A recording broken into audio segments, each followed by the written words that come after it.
Guests. Free Speech Nation, Sunday nights from 7 on GB News, the People's Channel, Britain's news channel. Nightmare commute. Kick it up a gear with me, Patrick Christie's, at drive time, 3 till 6 p.m, Monday to Friday on GB News Radio. You can listen online and on DAB+, on the smart speaker app and on the GB News app. And if you've got an Alexa, all you have to say is, Alexa, play GB News. We're also on TuneIn and the Radio Player apps. From the school run to rush hour, get revved up with me, Patrick Christie's, on GB News and GB News Radio. What you get for breakfast is something that, if we do our jobs right, you will wake up to news that you didn't know the night before. It's a conversation. It's not just me and Eamon. We want to get to know you, and we want you to get to know us. From 6, it's Breakfast with Eamon and Isabel. Monday to Thursdays on GB News, Britain's news channel. Westminster is going around in ever-decreasing circles, followed by the media. Britain is broken. How on earth did we get into this mess? But more importantly, how do we get out of it? Join me at 7 p.m, Mondays to Thursdays on Farage, here on GB News. We will have open, rational debate. We've got to work out how Britain moves forward from this. Join us here on GB News, the People's Channel. Britain is watching.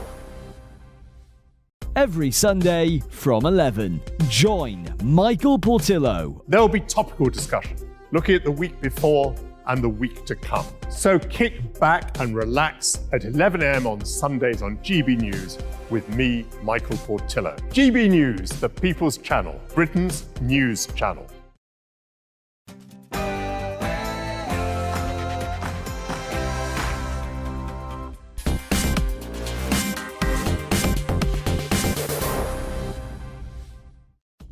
Good evening. In a moment, I will tell you what it's like to become a non-person in modern Britain and what my next steps are going to be. Tonight, we'll also cover the Rwanda judgment. It's a hammer blow for the government, but I have to say I'm not that surprised. And we'll talk about pride hypocrisy, companies that are very keen to advertise pride events in London and yet conduct business in parts of the world where prejudice against homosexuals goes even as far as the death penalty. But before all of that, let's get the news from Polly Middlehurst.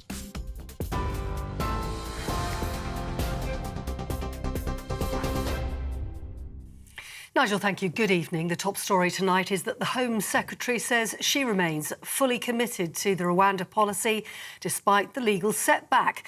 Suella Braverman also suggested the current system was rigged against the British people. And earlier, the Prime Minister said he fundamentally disagrees with the Court of Appeal after they deemed it unlawful. 2 of the 3 judges found the East African country was unsafe. The Rwandan government, for its part, disagrees, claiming it's one of the safest countries in the world. Well, the Home Secretary said the government is going to seek permission to appeal in the Supreme Court. It's unfair, Mr. Speaker, on people and our partners in the developing world that we in the West continue to maintain an asylum seeker system so open to abuse that it incentivises mass flows of economic migration into Europe, lining the pockets of people smugglers and turning our seas into graveyards, all in the name of a phony humanitarianism. Now, Thames Water has appointed a new chair amid pressures the company faces concerning its finances. So Adrian Montague, previously chair of Anglian Water, will take over the role on July the 10th and is replacing Sarah Bentley. Thames Water now says it's working with shareholders to secure extra funding as ministers draw up contingency plans to nationalise it in the event of its collapse. The UK's biggest water supplier is battling to service its £14 billion worth of debt following interest rate rises. Now, Boris Johnson's allies have been criticised by the Privileges Committee for what it describes as undermining House of Commons procedures.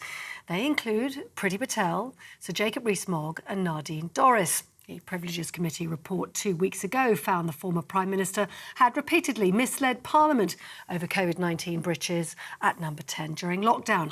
The inquiry now says MPs should consider whether their actions could be in contempt of Parliament and what further action may need to be taken. Spying on left-wing groups by a secret Metropolitan Police squad wasn't justified in the past, and the unit should have been disbanded. That's after a public inquiry into undercover policing looked at the activities of the SDS, or the Special Demonstration Squad as it was known, between 1968 and 1982. A spokesperson for campaigners says the findings are devastating for the police, but the police has apologised for what happened over 40 years ago, saying that undercover policing has undergone complete reform since. Now, the 3 Just Stop Oil protesters who invaded the pitch at Lord's Cricket Ground yesterday have been charged with aggravated trespass. Judith Murray, Daniel Knorr and Jacob Bourne disrupted the second Ashes test yesterday. They'll appear at Westminster Magistrates Court next month. You're up to date on TV, online, DAB+ radio and the TuneIn app. This is GB News, Britain's news channel.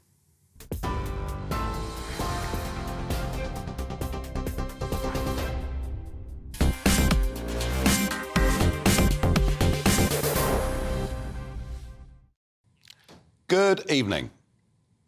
2 months ago, I received a phone call from my bank. Now, bear in mind, I'd been with the same banking group since 1980. I've had my personal account there with that group ever since that date. I ran my business through there when I worked in the city in the 1990s into the noughties, and today I have my personal and business accounts there. But 2 months ago, I get a phone call out of the blue from a personal manager, a new personal manager, not one I'd ever spoken to before, who simply says on a phone call, "We are closing your accounts." I asked why, no reason was given. I was told it would all be explained in a letter that would arrive in a couple of days' time. The letter just told me the accounts are closing and please, by the date they gave me, make sure you've moved to another bank. I did inquire further within the group. I sent an email to the chairman and I got someone ring me up and say it's purely a commercial decision. I thought. So I've tried for 2 months to get another bank account and I've spoken to 7 different banks and they've all said no. And the reason is, it would seem to be political. I don't know precisely what the reason is, but there is a category of person called a PEP, a politically exposed person. It was a term that came into our law as a result of our membership of the European Union. I'm told that the city minister and the government are thinking about redefining it, but that may take some time. So it could be purely political. It could be, of course, prejudice. After all, I'm pretty used to prejudice that comes from the establishment against me. But I also worried very much that what was said in the House of Commons last year by Chris Bryant, Member of Parliament for South Wales, Labour member, chairman of the Privileges Committee, who used parliamentary privilege to say that in a calendar year I'd received £500,000 from the Kremlin. This was done under parliamentary privilege. I appealed to the Speaker, I appealed to Mr Bryant, but there have been no retraction whatsoever. There have also been extraordinary headlines written about me in all of the newspapers, some suggesting that on the night of the Brexit referendum, I engineered a coup along with the hedge funds where we pushed the pound up, shorted it, and we all made a fortune. Well, I'm afraid that isn't true either. But whatever reason, it's become clear to me that I cannot get a bank account. Well, what does that mean? Well, it means that basically you've become a non-person. It's rather like living in Germany or Russia 80 years ago, or perhaps even communist China today. I wonder, are we living in communist China today in this country? Are we akin to communist China? Love your thoughts on that, please. Farage@gbnews.com. Well, all of this has been quite stressful and quite difficult, because without a bank account, you simply can't exist, you simply can't live. But what's even worse is that over the course of the last few months, some of these ridiculous rules and closures have been extended to my immediate family.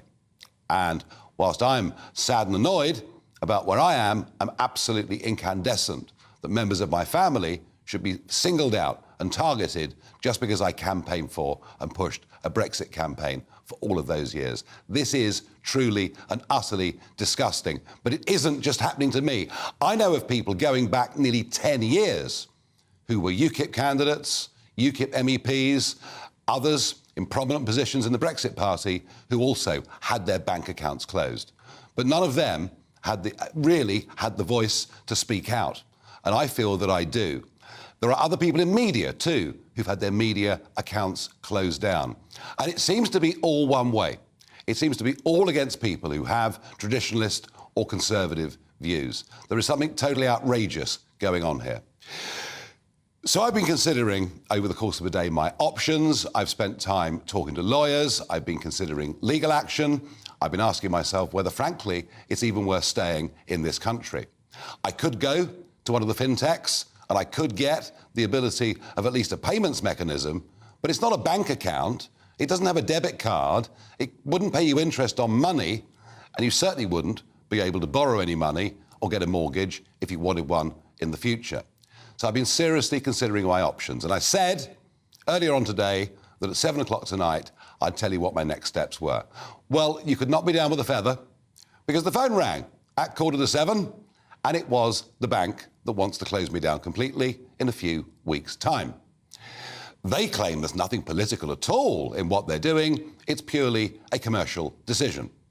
And it was said to me on the phone a few minutes ago, they could get me a personal account with another bank that is part of the same group, but that doesn't apply to the business account, so frankly, isn't of much use to me. I'm used to battling against the odds. I'm used to being prejudiced against in the most extraordinary way. And I'm generally pretty tough in fighting through these things. But just for once, I'm really pretty thoughtful about whether it's actually worth living in this country right at the moment. So what I am going to do is take some time off, take a week or two off, maybe more, to consider what my next steps are going to be. This is going on in our country. It's happening to plenty of people.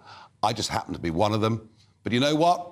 Unless this rot is stopped, in time to come, you at home may say things on Facebook or Twitter that may result in you losing your bank accounts too. That, I think, is how scary this whole thing is. Now, joining me, somebody who's been through a similar experience, is Toby Young, founder and General Secretary of the Free Speech Union. And Toby, you were cancelled, weren't you? I was cancelled too, Nigel. So last year, PayPal closed my personal account, the account of the Daily Skeptic, my news publishing site, and the account of the Free Speech Union, all within 15 minutes of each other, without any notice and without any adequate explanation. I kicked up an enormous stink about it, just like you're doing, and lo and behold, all three accounts were restored a couple of weeks later. But I've been campaigning ever since, lobbying the Treasury and government ministers, trying to persuade them to change the financial regulations to make it unlawful for banks and payment processors like PayPal to withdraw custom from its users for purely political reasons, which appears to be what has happened in your case. It's absolutely outrageous. It's a sinister, possibly the most sinister form of cancel culture. As you say, it's the kind of thing we'd expect to see in communist China, but it isn't the kind of thing we should welcome in a supposedly free country like ours. No, and Toby, funny enough, it wasn't just my bank that closed me down, but Coinbase as well at the same time sent me an email to say that I was closed down. I have gone to lawyers already, and I've gone for subject access requests, which means the bank will have to release data they hold on me, and all the big agencies, you know, WorldCheck and all the big agencies that banks refer to will have to give me data. The problem is they don't have to respond for up to 180 days, which is well over my deadline. Toby, it used to be a right in this country that people could have a bank account. That was the law. All the while, the post office was a nationalised business. That has now been removed. There are 1.3 million people now without bank accounts. Some of them don't want to have bank accounts. But have you spoken, I mean, since you caused a real hue and cry over this, have you spoken to many other people in our industry, in politics, in campaigning, who were cancelled too? Yep. Konstantin Kissin and Francis Forster, who run a very good podcasting website called Trigonometry, they were debanked. Yep. Several members of the Free Speech Union had a guy contact me a few weeks ago, Nigel, who said that he learned that his bank account had been closed when he tried to pay for his groceries with his Visa debit card in a supermarket. The card was declined. He called the bank and he discovered only then that his bank account had been closed. today, Nigel, someone contacted the Free Speech Union today. They were banking with the Yorkshire Building Society, and they responded to a request for feedback from the Building Society last week. And he fed back and said, why are all your branches festooned with pride flags? Why don't you stick to your knitting? Why are you making these statements? What's it got to do with banking? And just for saying that, he was informed by the bank that they were closing his account. If you debunk, Nigel, you get debanked. Yeah, I mean, I think that's absolutely right.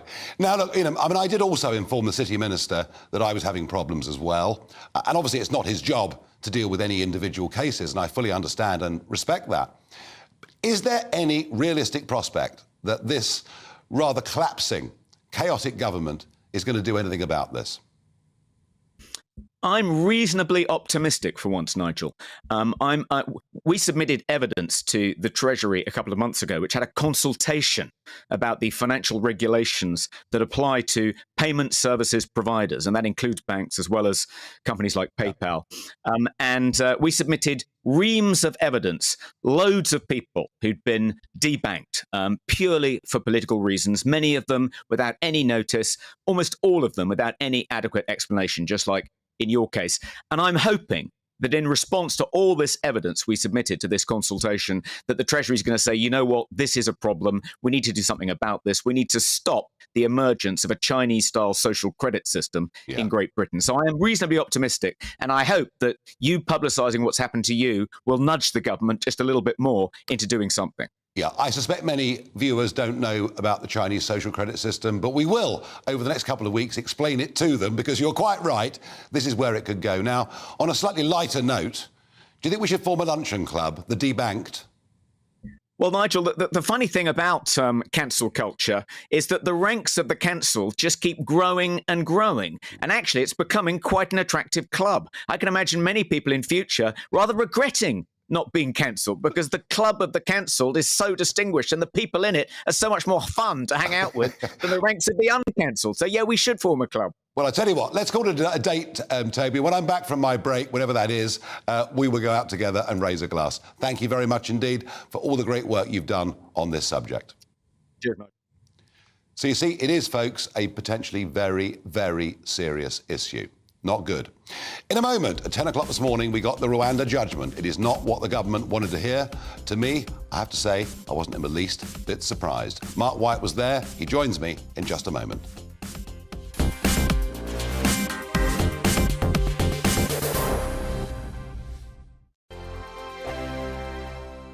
First and foremost, I am a GB News fan, and I was before I was working here. Just love the fact that we're asking the questions that a lot of establishment media won't ask. With a bit of a twist, we not only want to inform you, but we want to keep you entertained. It's worth the drive, because you get in and the team's all ready and waiting, they're itching to go, and it's a proper little family. GB News is the People's Channel. It's the audience that makes the programme sing. We're giving our viewers and our listeners a voice. I see the thousands of your letters, tweets, emails, you name it, coming in. Britain is broken. How on earth did we get into this mess? But more importantly, how do we get out of it? The establishment had their chance. Now we're here to represent you. It's time for something different. It's time for GB News. I'm very patriotic. I believe in Britain. Our best days lie ahead. Britain's watching. Britain's watching. Join us here on GB News. The People's Channel. Britain's news channel.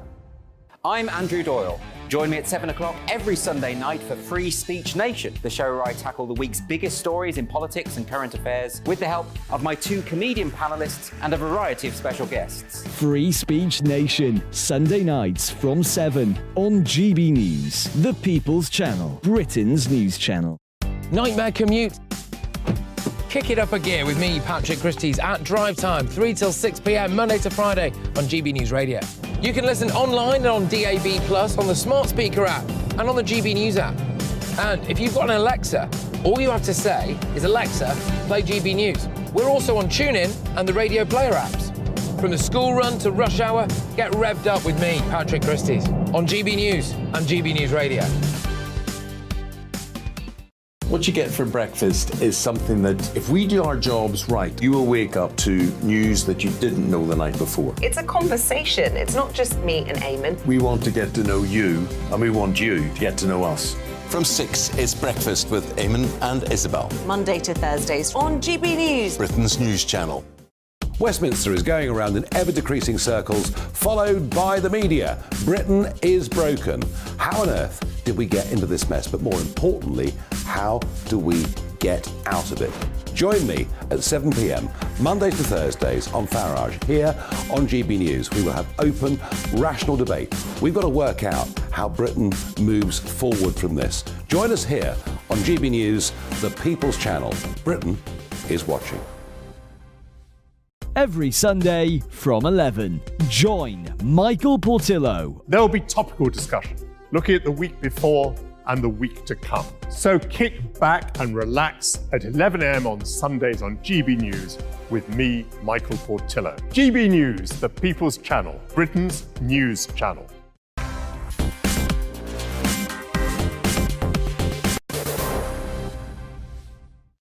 And is debanking people, is it akin to communist China? Was the question that I asked you before the break.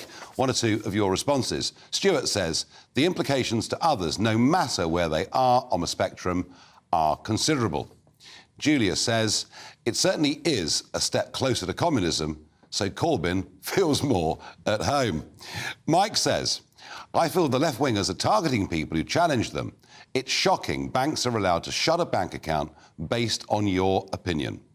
After hearing this story of yours, it sounds like something the CCP would do in China. I hope your money is safe, my friend. Well, I don't think there's any prospect of the bank stealing my money. Just the question is, where will I put it? Do I have to draw it out in cash and keep it under the bed? I'm not going to be doing that. And Mick says, I can't believe what the establishment are doing to you. We must beat them. Well, Mick, as I say, something is going on, because it wasn't just a bank account. A Coinbase account was closed virtually simultaneously, and members of my family have been targeted too. This is just completely and utterly wrong. Now, of course, ever since that moment, just over a year ago, when Boris Johnson went to Lydd Airport in Kent to announce the Rwanda policy, the debate has gone back and forth repeatedly. There are many in the House of Lords who think the idea is appalling. It is said that King Charles, albeit before he was king, was appalled by the idea too.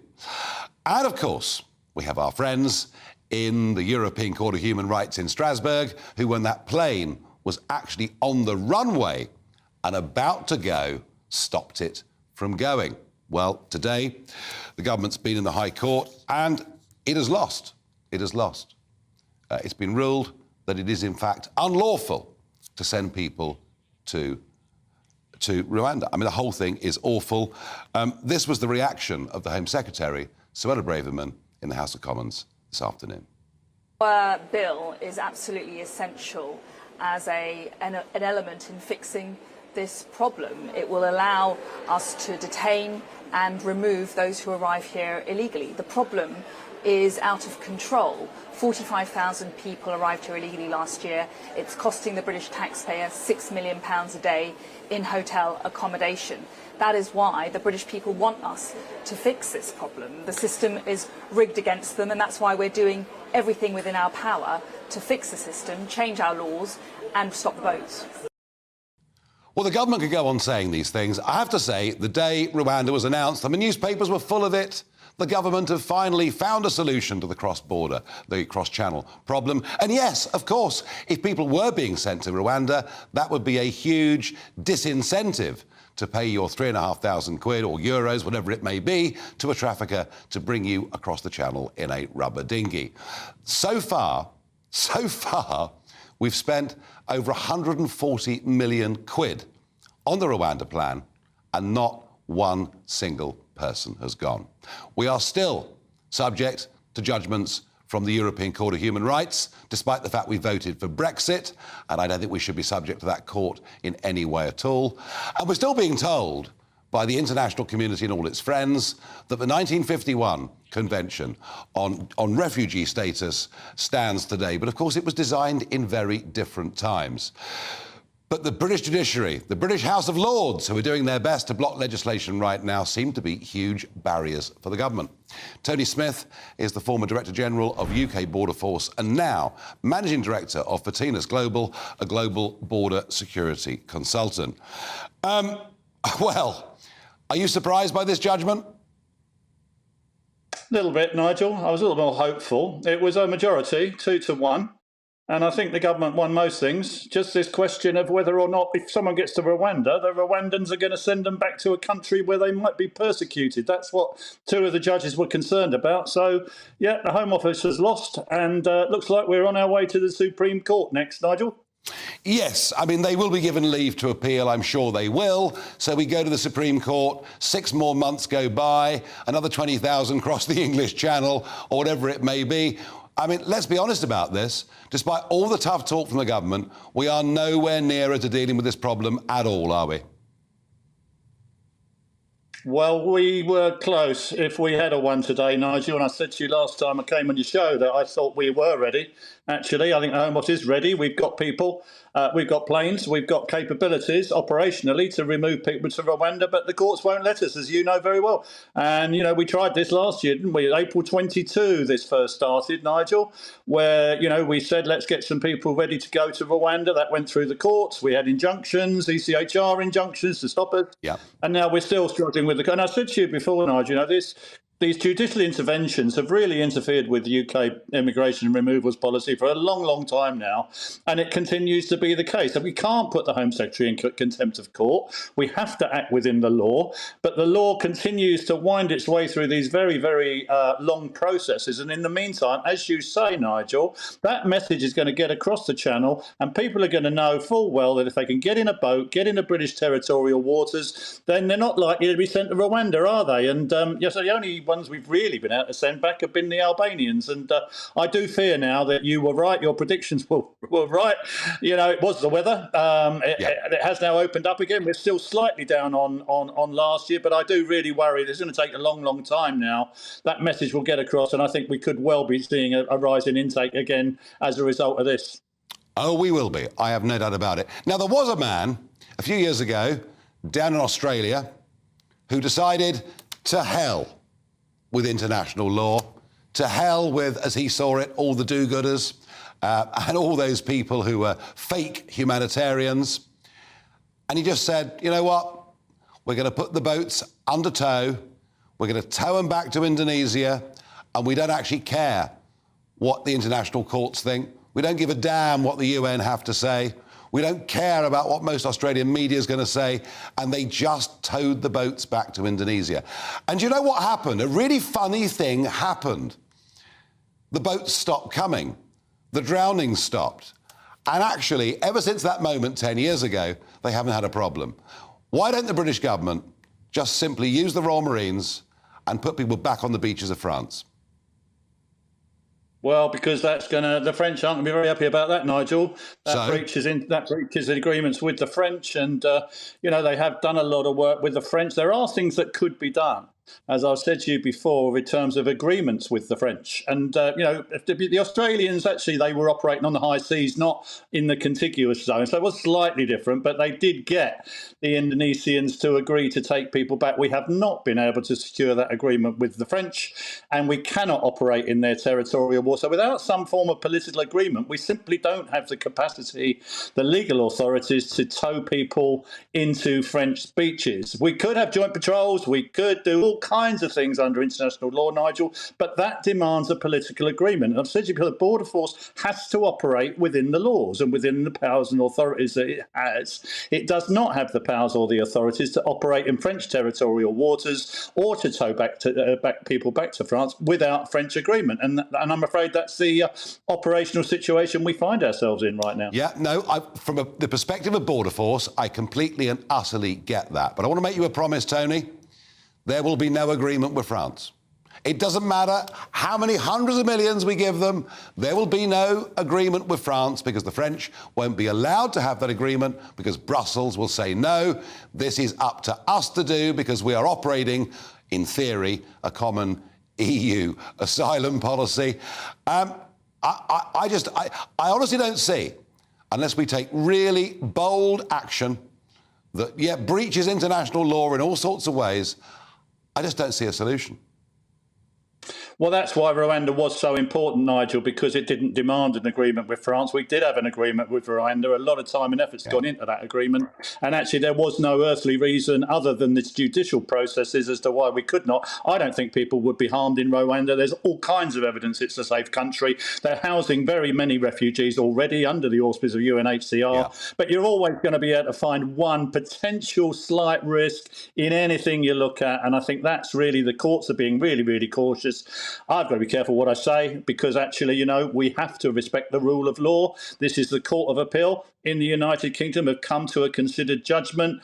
All the government can do is to continue to press on and take this to the higher court, to the Supreme Court, and try and win their case and get Rwanda going, because they've absolutely bet their boots on that, Nigel. We will await the Supreme Court judgment. Tony, thank you as ever for joining me on the programme. Have to say, I do sometimes think that the House of Lords and our judiciary would do anything they can to make sure we continue to decline as a nation.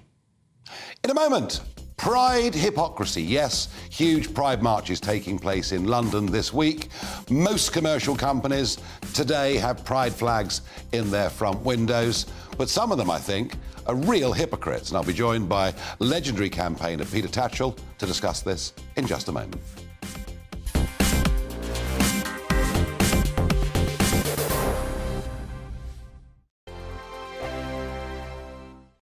Like all families, we have arguments every now and then, but actually we agree on what the mission of GB News is, and that's the most fundamentally important thing. GB News provides the kind of platform that lets all voices be heard. We don't hold back. We're free to say what we really think. Just because some people who live in a tiny little Westminster bubble think that their particular story is important, that's not the most important story for me. And often they will be difficult stories, stories that you won't find on the establishment media. Because what people think in the north of England may be very different to what they're thinking in the home counties. We're going to carry on telling the world what life is really like for households up and down the UK. We love to be in your car, in your kitchen as you're having your breakfast. Whatever you're doing, you are part of the show.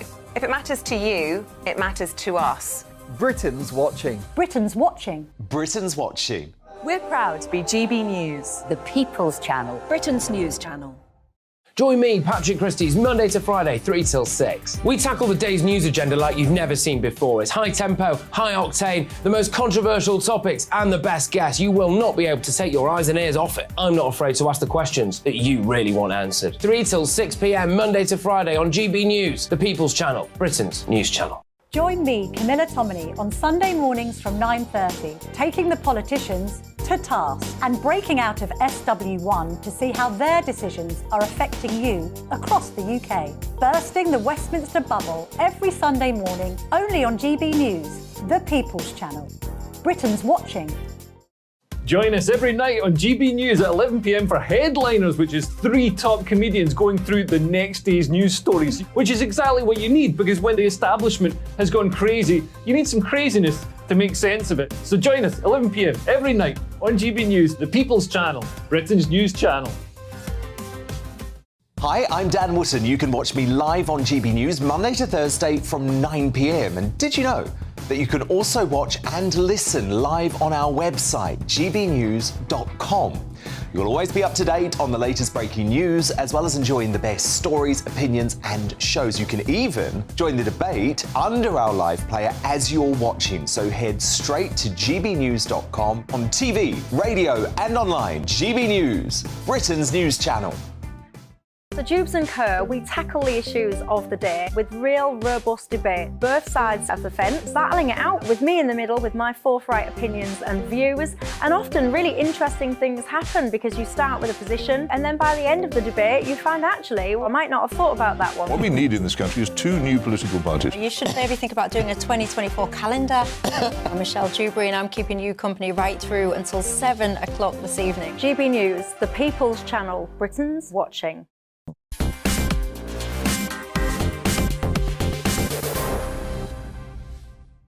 So more than half the sponsors of Pride, and there are big marches taking place in London. I'm not quite sure what extra rights they want, but it's happening. And the flags are everywhere, all over most commercial buildings. But over half the sponsors have links to countries around the world in which imprisonment, even up to a death penalty for homosexuality, exists. And they're big names. PlayStation, Netflix, United Airlines, Coca-Cola, Openreach, and so on and so forth. And I wonder, Peter Tatchell, who's been a great campaigner on these issues for many, many decades, I mean, this is just complete rank hypocrisy, isn't it?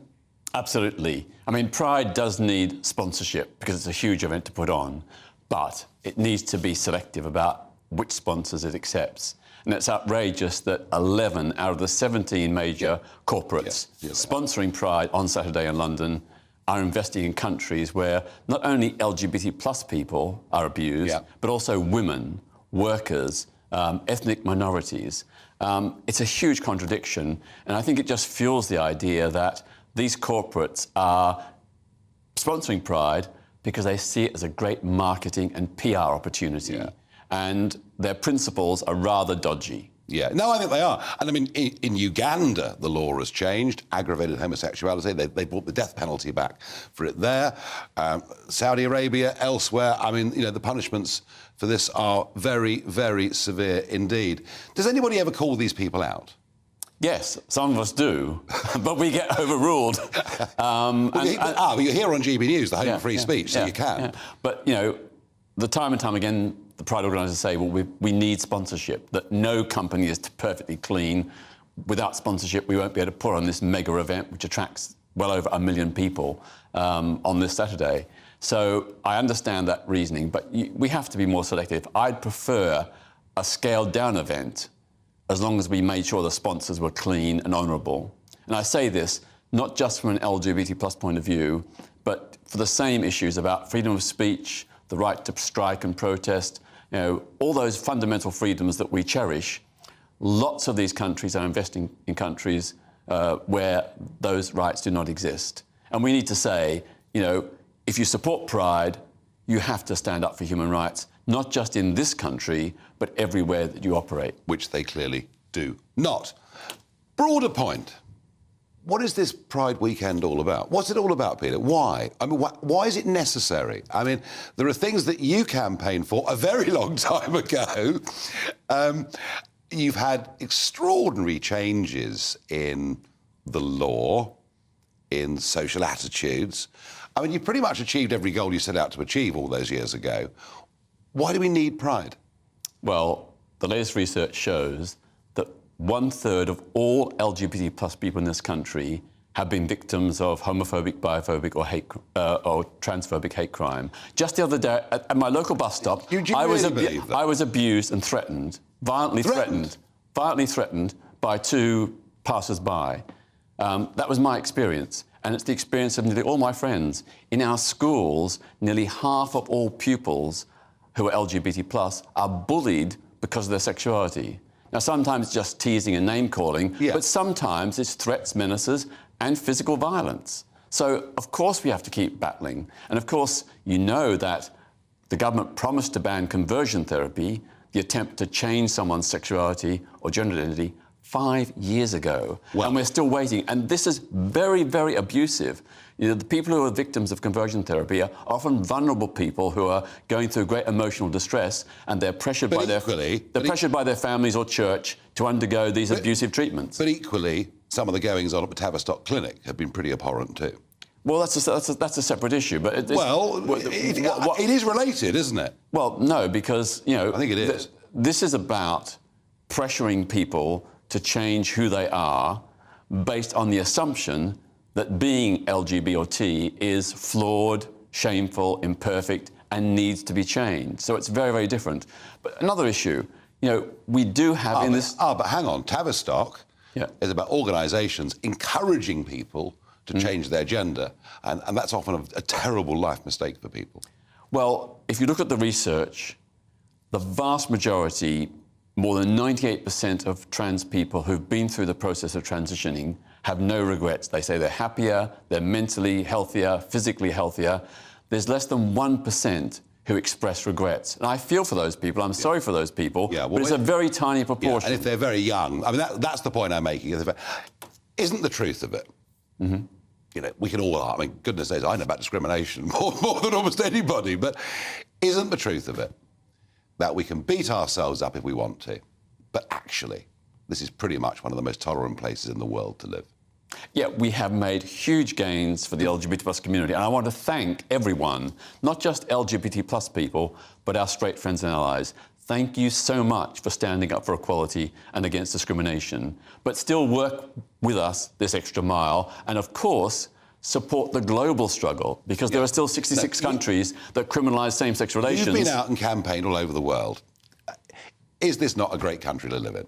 Oh, absolutely. Good. Absolutely. Good. But we can always do better. Okay, and not just better for LGBTs. We've got a cost of living crisis where millions of people are suffering, and I feel for them. There are many, many issues. Yeah. Tatchell, as ever, thank you for coming on the programme. Now, the TRIC Awards, it never goes away. I talked to you last night about screen hits, and they've come back to us. If you remember, the tweet announcing my win had been taken down and the sponsor's name removed when it was retweeted, and Screen Hits have come to us and said they did not request for the tweet to be removed. We believe in freedom of speech. And Rose, the boss, says, I can also confirm I have not resigned from TRIC. The people voted for the News Presenter Award, and we support the freedom of choice and the public vote. So we say a big thank you to Screen Hits, and we'll do our best not to talk about TRIC for a very, very long time. So, What the Farage moment today is the Privileges Committee report. A number of MPs named, and they may well face disciplinary action because they're seen to have tried to interfere with the highest ranking committee in Parliament. They're seen to have interfered with that process. Some may face punishment. One of them is Jacob Rees-Mogg. He's going to be with you in 20 minutes. Be fascinated to get his reaction. But before that, I'm going to be joined in a moment on Talking Pints by telephone entrepreneur and philanthropist John Caudwell.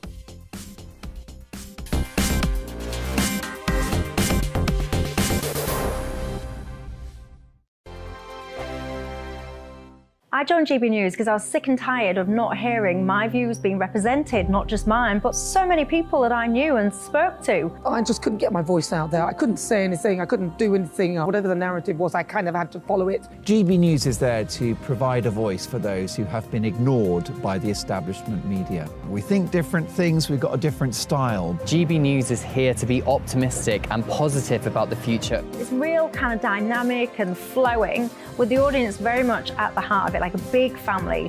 Here at GB News, we talk about the things that matter to you. Hearing the voices from right across our towns and cities, especially our towns. All sides of the argument represented with a heavy dose of opinion. We're on a mission here to make a difference. And the GB News family really is here for you, and whatever time of day you can watch or listen. Britain's watching. Britain's watching. We're proud to be GB News, The People's Channel. Britain's news channel.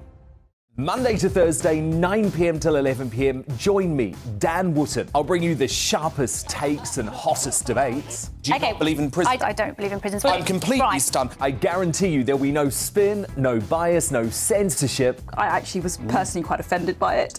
And no reason to go to bed. So I guess they've always been quite woke. That's Dan Wootton tonight on TV, radio and online. Monday to Thursday from 9 p.m. till 11 p.m. on GB News. The People's Channel, Britain's news channel. You've probably seen politicians interviewed 1,000 times, but we do it differently. We find out who they really are, we don't shout, we chat, and hopefully we bring a bit of light, not just heat. Did you know Kate Moss? Apparently. Do you have a pair of jeans or a pair of jeans? No, of course I don't. What would I do with them? My friends are like, oh my God, what's she doing now? Join me every Sunday at 6 for Gloria Meets, only on GB News, the People's Channel, Britain's news channel. Weeknights on GB News from 6 p.m. You'll always get drama. Please stop, Michelle. I know, yeah. Please stop. Should I just shut up? Romance. You like me, I like you. There you go. There you are. Well, don't tell anybody. Adventure. Etc. That's the whole point, but And action. Sergeant Green, my superstar panel, they're already at it. They're fighting. It's going to be quite a show. Only on GB News. Britain's watching. In a world of dull and predictable radio and TV shows. Oh, hi. On Mark Dolan tonight, we've got big guests. We drill into the big stories of the day. The show adds up to a brilliant listening and viewing experience. Mark Dolan Tonight is the most entertaining current affairs show ever, and that's a fact. That's Mark Dolan Tonight, Friday, Saturday and Sunday from 9. Only on GB News, Britain's news channel.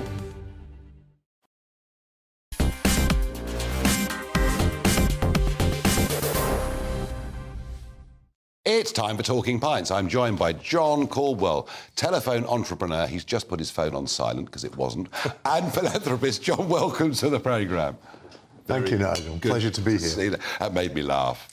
There was the phone bleeping away seconds before we came on air. Now, Stoke-on-Trent raised, and something of a born entrepreneur. Yeah, I guess I was really, because I was selling my toys in the backyard of my terraced house in Shelton at the age of 5. And then I sold out. And then I went knocking all around the neighbours' doors to see if I could buy any toys back from them to have another sale. So I guess I was born to be an entrepreneur. And even, I read, breeding worms and selling them to fishermen. All sorts of crazy ideas, yeah. The environment that I was brought up in the back streets of Stoke-on-Trent, there was no inspiration, no aspiration, nothing. You were destined to work in the coal mines or in the pot banks or in the steelworks, and that was your aspirational goal. So it was very difficult to understand how to be creative and innovative in order to make a commercial future. So I did all these crazy things, Why? Why what? What? Was it just within you from an early age? Oh, yeah, absolutely, yeah.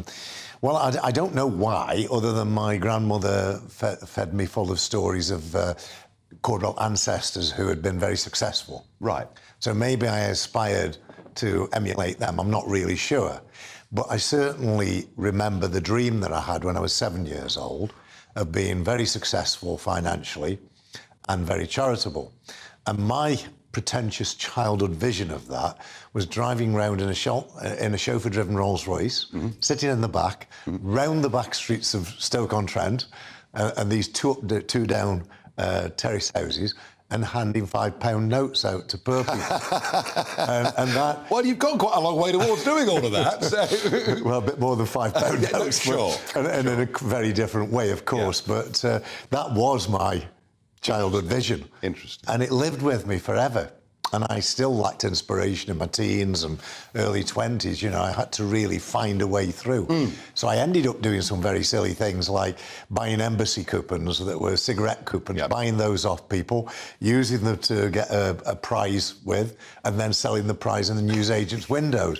What a long-winded way of trying to make a few pounds. You've got to start somewhere, I suppose. What those things did, though, was taught me very, very quickly to be analytical about what might work, what wouldn't work, and to understand the nuances of a business and how you'd got to have something scalable and something that really was not a lot of effort and replicable, or at least if it was a lot of effort, it was to grow something of great scale, not to count 50,000 embassy coupons. Now, like a lot of entrepreneurs, school wasn't really your forte, was it?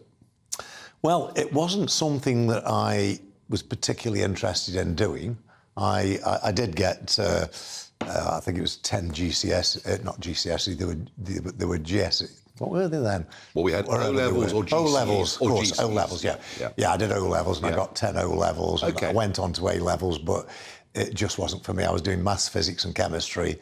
And I just thought, this is not my destiny, so why am I going to spend another 2 years doing A-levels when my destiny... The 7-year-old destiny was beckoning me, although I'd got no idea what to do. Now, you become a car dealership, and that's quite a classic route for a lot of people. They get a car business, and everyone calls you Arthur Daly, I suppose, and stuff like that. Well, especially when you got the sheepskin coat. Well, of course, did you? Yes. Oh. Yes, because I was freezing cold. It wasn't to be looking like Arthur Daly, of course. It was just that you had to keep the cold out somehow. And the mobile phone comes along, and I'm thinking, when did I get my first mobile phone? 1986 or 7. I That had was when I set up. one of the big Motorollas, and it used to rip out the pockets of the barber. Absolutely, yeah. But I used it. I was working in financial markets. It saved me a couple of hours a day in the office. Yeah. People could reach me. It made a big difference. Yeah. What was it about the mobile phone? What did you see? Well, I went back to my childhood when I was 10, 11. Nobody had a home telephone. When I was 14, 15, people had a telephone on a party line. You know, you could pick up the phone if if your party line was on it, you could listen to their conversation. Or if you're more moralistic and ethical, maybe you put the phone back down and let them have a private conversation, but you shared the line. And then eventually we got to the point where anybody that didn't have a home telephone was saying, well, why haven't they got a home telephone? Yeah. And I just thought, how could mobile be any different than that? Because it was so versatile, so flexible. Basically, you thought everyone's going to want to have one of these. Yeah, eventually, yeah. I don't think I saw the consumer boom quite as it happened because it was a very expensive product. And I don't think anybody could see in those days... They cost a fortune, the early Oh, a ones. fortune. Yeah. But the airtime was absolute fortune. It was £33 a month in London with no calls, 1 minute billing. If you went over 1 second over the minute, or your call dropped out, you just get through, 1 second, your call drops out, that's 33 pence gone. Yeah. You know, now 33 pence then, in today's money, it's probably £2, something like that, maybe. Yeah. So it was very expensive to run a mobile phone. But they did take off. And it did. For businesses, they became essential. Essential, yeah, absolutely. I mean, no question about that. Yeah. And then in the 90s, the real consumer boom begins and everyone wants one. And, you know, you take your company from, you know, 13 million quid turnover in 91 to $1 billion by 2000. So just explosive growth. How do you handle that? You know, you've suddenly got a company that's growing like Topsy. Well, you know... And sort of success on that scale is almost a bit scary, isn't it? Yeah, it's very difficult to keep up with.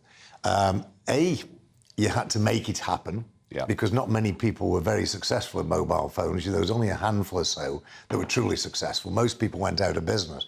So you'd got to make it happen. You'd got to then keep up with the infrastructure. And my biggest challenge of all was stopping my suppliers from eliminating me from the equation, because what they all wanted was somebody to drive their distribution, but they never wanted anybody to be too big and to have too big a market share. So as soon as with each supplier I got to too big a market share, I knew exactly what they were going to do, and that was to try and clip my wings and freeze me out. And it felt very betraying, actually. It felt very disloyal, because you've grown their market share massively for them, and then all of a sudden they think, well, Caudwell's too powerful. Let's cut it down. So you just have to fight and fight and fight. Just keep fight fighting. forever. Fight forever. And in 2006, you get out, and you know you come from the back streets of Stoke, and suddenly you're a billionaire. Must feel very odd. Well, people think that, but it wasn't, because it was an evolution that took me 35, 40 years of blood, sweat and tears. And as you evolve into that, and I was never, sounds strange, but I was never that materialistic. You know, the money was a measure of success and pride, not a matter of oh, I need all this money. And of course, with my philanthropic aims, most of it I was going to give away anyway. And I mean, this is what you've done, sort of you, Bill Gates, a few others, you know, you have determined that you're going to give away 70%, is it, of your wealth? Yeah, well, the giving pledge is 50%. Right. People pledge to give 50% away. I increase mine to 70%. Yes. And I'll probably increase it further, especially if I make more money. So, you know, I don't want the money for my children. I'll leave them well off. They'll be fine. You've got 7 kids? Well, I've got 7 plus a sort of adopted one, so I've got 8. 8, yeah. And so they're not going to be given huge sums of money whilst you're alive or after you're gone? I really don't believe particularly on money. I think children, young people need the ability to make their own way in life, to make their own money and to have that pride. I think handing money down through the generations destroys lives, not enhances them. I think you're right. So I feel very strongly about that, but equally, I can't leave them destitute, you know, so I've got to do something for them. And you said you want to be remembered more as a philanthropist than as a businessman. You've been involved in a huge number of things. And just one area I wanted to touch on, and that's this whole Lyme disease problem. And it's growing and growing and growing as an issue. Yeah. The number of ticks seem to be getting worse and worse and worse. Yeah. And this was through family experience. Yes, it was. But, you know, I'm not sure... It is getting worse, but I'm not sure it's getting as worse as you would think, because one of the things that I did 7 or 8 years ago was brought massive public attention to it through TV and press and radio. And that put it on every doctor's agenda. And people were going into the doctors and saying, I think I've got Lyme disease. The doctors hadn't even heard of it. So they were getting recognised at last. But actually, what really needed to happen was to get a methodology of testing for Lyme disease that was reliable. Because the NHS test only shows you've got Lyme disease if it's 100% certain. Other tests may be too insensitive and give you a diagnosis of Lyme disease when maybe you haven't got it. So what we really needed was an absolute certain test, and Chris Whitty agreed to do this for me. I said, look, if you need me to put money in, I will. And then guess what happened? He'd committed to do it. COVID came along. COVID killed everything, didn't it? Everything. No, absolutely everything. So, but I do need to fight that point again. No. I had a friend who got it very badly and was seriously ill and had to stop work. But it's all been documented in a book, John. Tell us about it. It is. Well, Love, Pain and Money. That was the title. Where's the camera there? Yeah, Love, Pain and Money, because that is my life, full of love, full of pain and full of money. And a board game called Monopoly. Yeah, and that's all the development of my life, from living in a caravan on my mother's lawn, which is Old Kent Road, right up to my property in Mayfair, which is Mayfair House. It's a fantastic story, John. Thank you for coming on and sharing just some of it. Great pleasure. And in a moment, I'm going to ask John Caudwell for banking advice. He could be the man that solves all of my problems. But Jacob Rees-Mogg has been very much in the news today, and we're all ears. Jacob, well, thank you. Actually, I've been at Lord's all day watching the cricket, but I understand there have been some interesting things going on elsewhere. On the Privileges Committee, which doesn't like being criticised, and it seems to me that politicians who don't like being criticised shouldn't be politicians. Somebody once said, it's like sailors complaining about the sea. Well, Jacob, there are some that will say you interfered with the process, but you will tease all of that out, of course, over the course of the next hour. And yes, it was a good day at Lord's. England recovered really rather well. And the weather, I hope, because I'm going to be at Lord's tomorrow. I'm not working in the evening. So let's have a look. What's the weather? Is it going to be a nice day? Hello there, welcome to your GB News weather forecast from the Met Office. I'm Craig Snell. We're looking ahead to the next few days. It's going to remain pretty changeable. Some rain, also some showers, but for northern areas it turns increasingly windy, and it's all down to its area of low pressure. As we go through the next few days, that will edge its way closer towards the UK. But high pressure always close to the south, so here more in the way of dry weather than wet weather compared to the north. So as we end Thursday, for most of us, we end on a fairly clear and dry note. But as we go into Friday, we start to see thicker cloud and outbreaks of rain spread its way into many western districts of the country. But for most, it's going to be a fairly mild night, maybe a little bit fresher than recently, but for many, temperatures staying in double figures. So we start off Friday with some sunshine across many central and eastern parts of the country, but the cloud and rain across the west will spread its way eastwards as we go through the course of the day. May hang on to some brightness for a good chunk of the day for East Anglia and South East England. So where this does occur, it will still feel pretty warm, but elsewhere maybe a little bit cooler than recently. And the most persistent rain really reserved for Northern Ireland and parts of Scotland. Into the evening, very little change. Still the risk of some heavy rain across Northern Ireland and Scotland. Rain a little bit more on and off across England and Wales. And for most of us, it will be a fairly cloudy one. A little bit more humidity building as we go into the nighttime period. So perhaps temperatures overnight a little bit uncomfortable for some in the south, no lower than around 17 degrees. So we start Saturday on a warm note, but the cloud and rain will quickly clear its way eastwards as we go through the course of the day. So a brighter picture for many of us as we move into the afternoon. Quite windy for Scotland, so take note here. Could see some coastal gales and some frequent showers here too. But for many parts of England and Wales, plenty of sunshine. Temperatures around average. Very similar for Sunday and Monday, but watch out for some strong winds across Scotland.